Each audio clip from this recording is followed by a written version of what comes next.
Recently, Jordan Peterson debated 20 Kermit the Frogs. Recently, Jordan Peterson debated 20 atheists, or as I like to call them, smart people. Just kidding. Anyway, it's fair to say Dr. Peterson's refusal to come out of the Christian closet and his big, deep words left most of us more confused than inspired. So today, I'll break down the 3 tactics that Peterson used in the debate and explain to you why they fall short, just like my aubergine. Tactic 1. Appeal to outcome. Logical consistency, 3 stars. Effectiveness, also 3 stars. For this one, I'll let JP speak for himself. I know that the biblical stories are the foundation of Western culture. I know that the consequence of those stories has been the genesis of a society that is in the main freer and more abundant than any societies have ever been. So basically, Western society is traditionally Christian, Western society is free and rich, therefore Christianity is right. What do you mean by right? To be fair, Peterson didn't argue that explicitly, but it sure sounds like that's what it's implying. Regardless, his premise is shaky, just like my grandma's jelly. No doubt, Christianity played a role in shaping the West, but to call it the foundation is incomplete, to say the least. The classical Greek and Roman traditions, which were decidedly non-Christian, gave the West a few small things like logic, math, and critical thinking, arguably just as important. And it's probably not a coincidence that during the height of Christian dominance, aka the Middle Ages, Europe basically stalled. And what a miracle that things started moving again when that dominance began to fade.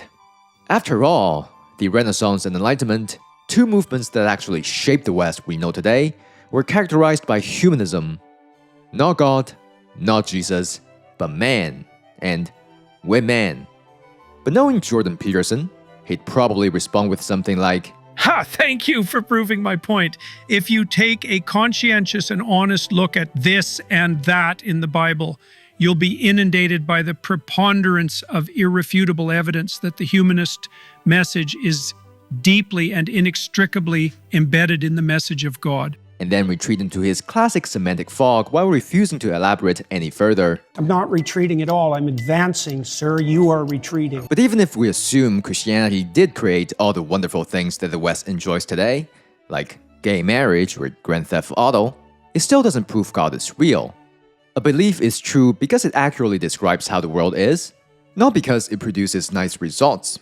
Otherwise, Santa must be real too, since he brings joys to Western children by sneaking into their bedrooms every year, which sounds wrong, but you get the idea.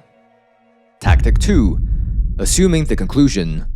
Logical consistency, 1 star.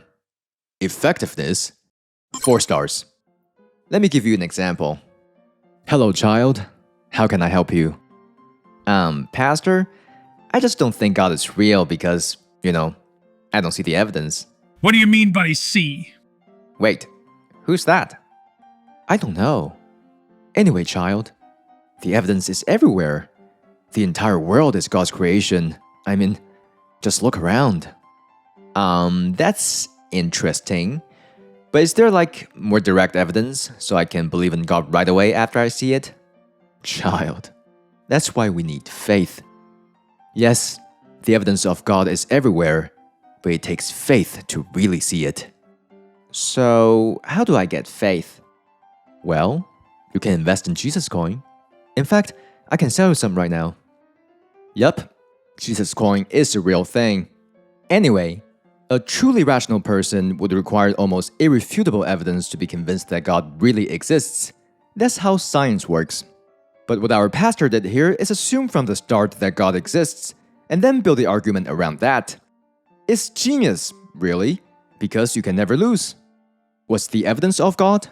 Well, God's real, and God created the universe, so everything is evidence. How do I know God is real? Because God is. Therefore, I know. Why doesn't everyone see the evidence? Well, because they have no faith. Ah, yes. Faith. For those with faith, no evidence is necessary. For those without it, no evidence will suffice. That's how it really is, isn't it? I don't need faith in gravity to know that if I jump from the 10th floor, I will shatter my bones because gravity is a fact. But the father working 3 jobs to pay for his daughter's cancer treatment needs faith to believe that his little girl will be okay. To hell with evidence, to hell with proof, he just has to believe. Science, logic, and reason are all well and good, but we're not beings of reason, we're animals of passion. Proof or no proof, we need to believe, at the end of the day, that good will triumph over evil, that life does have meaning, that things are going to be okay. Otherwise, we can't go on. Now, back to Jordan Peterson. Do you believe in the all-knowing, all-powerful, all-good notion of God? What do you mean by believe? Do you think it to be true? That's the circular definition. Well, for normal people and Merriam-Webster dictionary, that is not a circular definition. To believe is to consider to be true. Anyway, Jordan Peterson then offered his own definition of belief. If What's you a believe belief? something, you stake your life on it. What do you mean by that? You live for it, and you die for it. That's what I mean by that. So, by Mr. Fancy Sue's definition, if I'm not willing to die for the claim that if I jump from the 10th floor, I won't survive, then I don't really believe in gravity. Well, okay. To be fair, his definition does make sense when we're talking about moral principles, but the existence of God is not a question of morality, though perhaps for Peterson, it is. Atheists reject God, but they don't Right, but understand you- what they're rejecting. you're You being- accept conscience as a guide, and conscience think- is one of the defining characteristics of I think- God in the Old Testament. Tactic 3. First mover. Logical consistency, 4 stars. Effectiveness, 4 stars. This one is actually the most convincing argument that the religious have. It goes something like this. Everything has a cost. For example, I'm doing YouTube because I heard you can make big bucks on this platform, though barely anyone watches my videos. Is anyone actually watching this? Hello? Anyway, that's only possible because these guys created YouTube in 2005, and many factors led them to this. The schools they went to, their personalities, their decision to work at PayPal where they met, and of course, the invention of the internet. You see, if we keep tracing things back, we'll go all the way back to the founding of America, the Pilgrims fleeing religious persecution, the Roman Empire adopting Christianity, the rise of Homo sapiens, the extinction of the dinosaurs, the formation of Earth, and finally, the beginning of the universe. So there must be a cause, a force, or indeed, a God that started it all. Our universe, despite its immense complexity, is just too orderly to be random. Hence, Peterson said this. Scientists, for example, believe that science unifies in a comprehensive theory. Do you? Yes? No? Or that I know there are that people- multiple competing truths? Those are the options. Either things unify, or there are multiple competing truths. But here's the thing. This is still just an argument for God's existence, not proof. Sure, it sounds very convincing. But why? Because it makes sense? To whom? Us? Why are we so important? The universe is full of things that make no sense to us. Like how a lighter object falls just as fast as a heavier one, or how the speed of light doesn't change when you run with a flashlight, or how a quantum particle can be in multiple places at the same time until you look at it.